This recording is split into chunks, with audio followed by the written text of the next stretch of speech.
اللهم إنا نحمدك على ما علمت من القرآن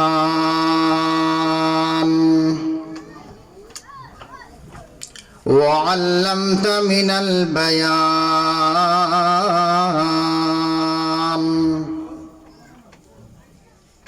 وألهمت من التبيان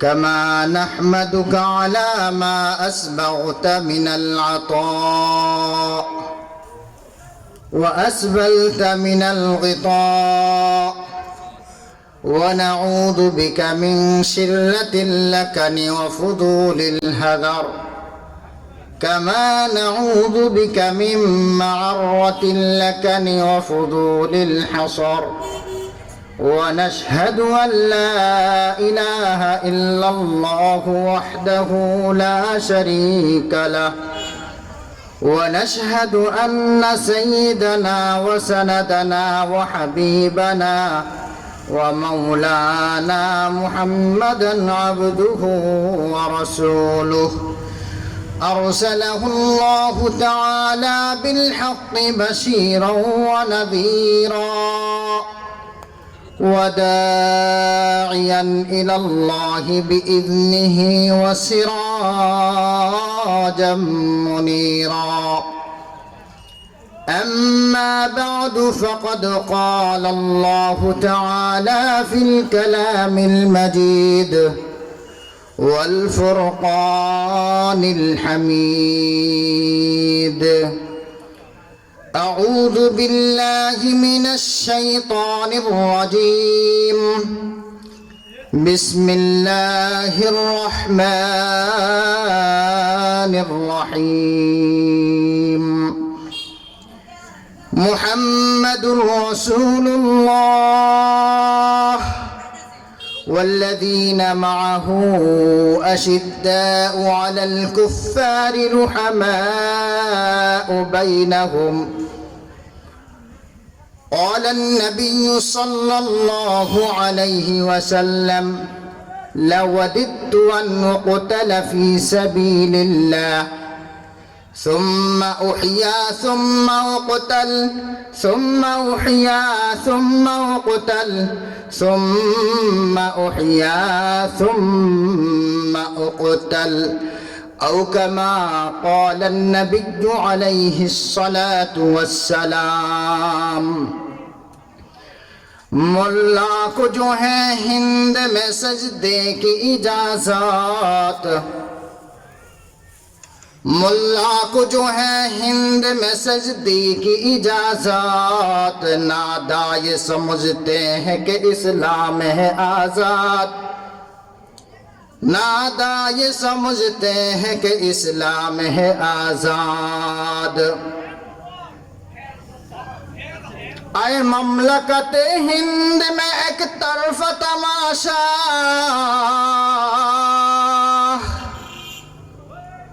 आए ममलकत हिंद में एक तरफ तमाशा इस्लाम है महबूस मुसलमान है आजाद इस्लाम है महबूस मुसलमान है आजाद दुरूद शरीफ पढ़े अल्लाहुम्मा सल्लि अला मुहम्मद व अला आलि मुहम्मद कमा सल्लैता अला इब्राहीम व अला आलि इब्राहीम इन्नका हमीदुम मजीद अल्लाहुम्मा बारिक अला मुहम्मद व अला आलि मुहम्मद कमा बारकता अला इब्राहीम وعلى آل إبراهيم إنك حميد مجيد জাতীয় সেই বক্তাগণের নাই যে শুভ চিন্তাধারা জ্বালাময়ী বক্তৃতা নেই প্রাণটি তাদের শক্তি হারা জাতীয় সেই বক্তাগণের নাই যে শুভ চিন্তাধারা জ্বালাময়ী বক্তৃতা নেই প্রাণটি তাদের শক্তি হারা আজান দেওয়ার প্রথা আছে নাই বেলালের প্রাণের সারা আজান দেওয়ার প্রথা আছে নাই বেলালের প্রাণের সারা ফলসফা আর থাকলে কি হয় গাজ্জালির ওই শিক্ষা ছাড়া ফালসাফা আর থাকলে কি হয় গাজ্জালির ওই শিক্ষা ছাড়া। মসজিদ গুলি কাছে বসে হ্যাঁ নামাজি কেউ তো নেই, মসজিদ গুলি কাছে বসে হ্যাঁ নামাজি কেউ তো নেই, সেই মদিনার নবীর গুণে গুণান্বিত কেউ তো নেই, সেই মদিনার নবীর গুণে গুণান্বিত কেউ তো নেই। কে তোমাদের চলছো আজি নবীর ঘোড়া কানুন মেনে, কে তোমাদের চলছো আজি নবীর ঘোড়া কানুন মেনে, সময় বুঝে কে তোমাদের কার্য সাধন করতে জানে, সময় বুঝে কে তোমাদের কার্য সাধন করতে জানে। কে তোমাদের চাল চলনে, কে তোমাদের চাল চলনে, মুরব্বীদের চাল চলনে, কে তোমাদের চাল চলনে ঘৃণায় পরে তার পান খুলে দেখে। আল্লাহুম্মা সাল্লি আলা মুহাম্মাদিন নাবিয়্যিল উম্মি ওয়া আলা আলিহি ওয়া সাল্লিম তাসলিমা। সমস্ত প্রশংসা রব্বে কারীমের জন্য, যিনি আমাদের সকলকে কনকনে শীতের রাত্রে দ্বীনের মাহফিলে মাহফিলে আসার বসার তৌফিক দিলেন। এজন্য সকলে দিল থেকে শুকরিয়া আদায় করি আলহামদুলিল্লাহ।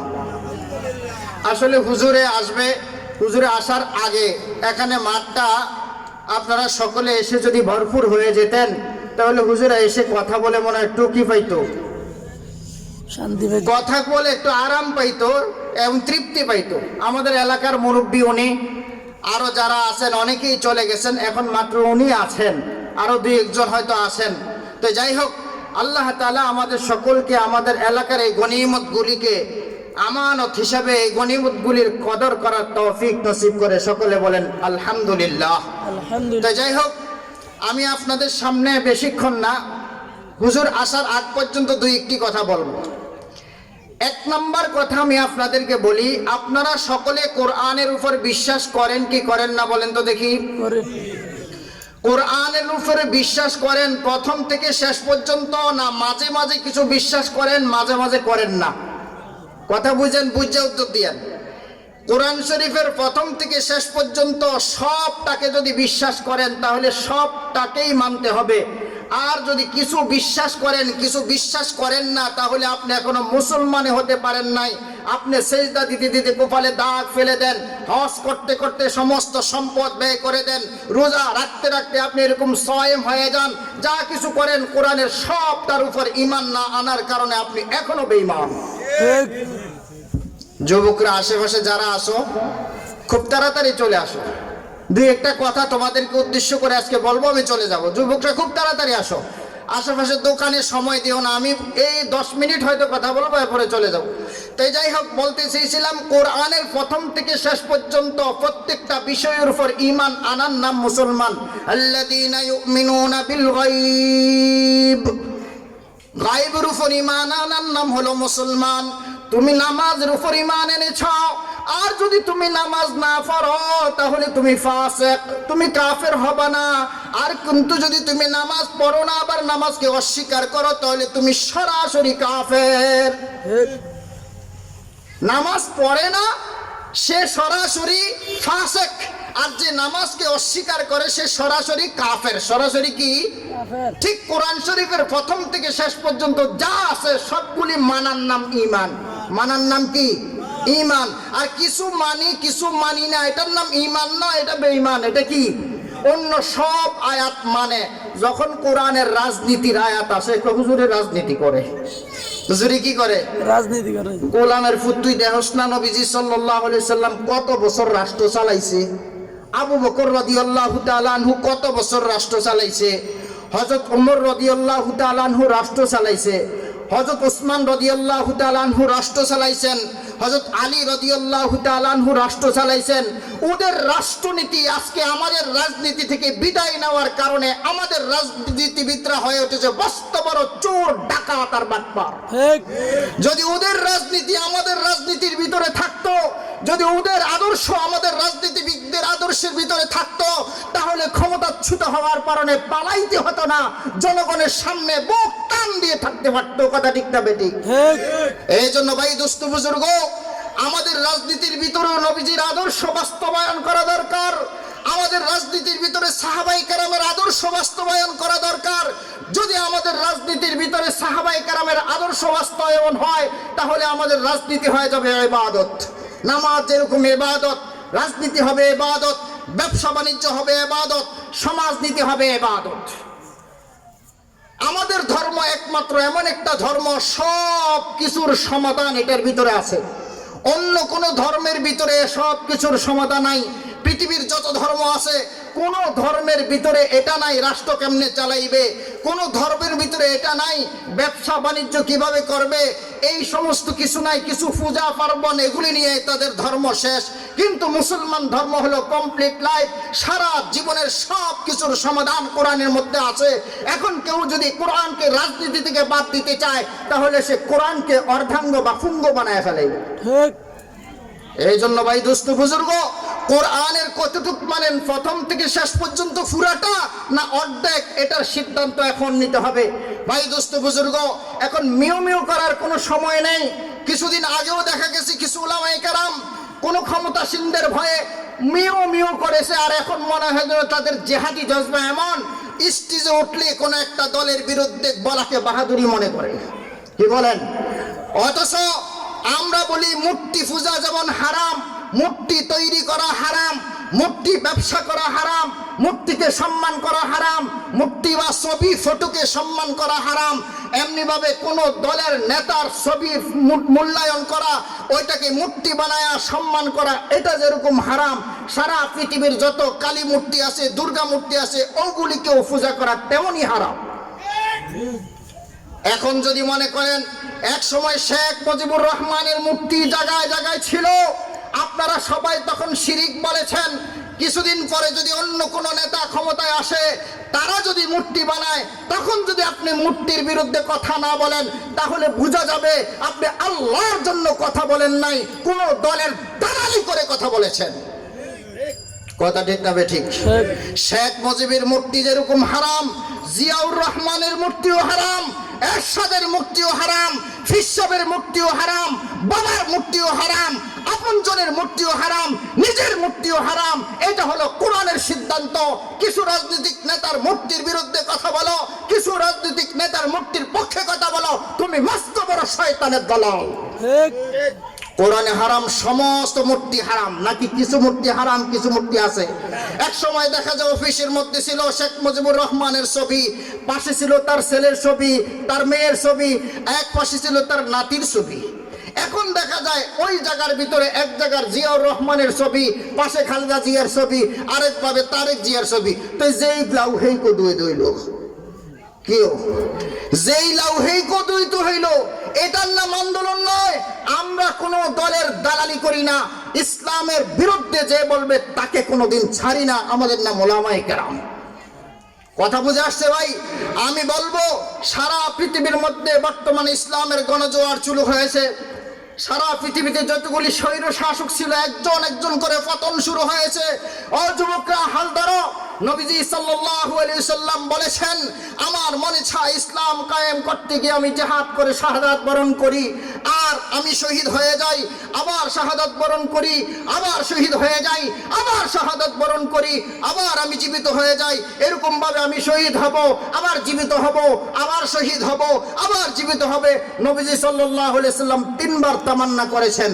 হাদিসের মধ্যে নবীজি সাল্লাল্লাহু আলাইহি ওয়াসাল্লাম বলেন, আমার উম্মতের কেউ যদি আল্লাহর রাস্তায় জীবন দেওয়ার জন্য সব সময় প্রস্তুত না থাকে, সে মুসলমান না। কথা বুঝে আসছে? এই হাদিসটা আপনারা জানেন কিনা? কোন ব্যক্তি যদি শাহাদাতের তামান্না না করে, শাহাদাত মানে আল্লাহর জমিনে আল্লাহর দ্বীন কায়েম করার জন্য প্রয়োজনে আমি জীবন দিয়ে দিব, এটার নাম হলো শাহাদাত। এটার নাম হলো কি? শাহাদাত। এখন তো দুই দলে মারামারি লাগছে, বাস বিজয়পুর বাজারে হরতাল ডাক দিয়া গাড়ি ভাঙতে গেছে, আরেক দলে ফিরে মেরে গেছে, শহীদ হয়ে গেছে। তাতে শহীদ হয়েছে, কি হয়েছে? এরকম ভাবে আমি এক জায়গায় দেখছি, এক হিন্দুর নামের আগে শহীদ। কেমনে শহীদ হইল? হ্যাঁ, মুক্তিযুদ্ধের সময় শহীদ হয়েছে। আরে কোন হিন্দু আবার শহীদ হয় নাকি? যদি শহীদ হইতে হয়, সে মুসলমান হতে হবে।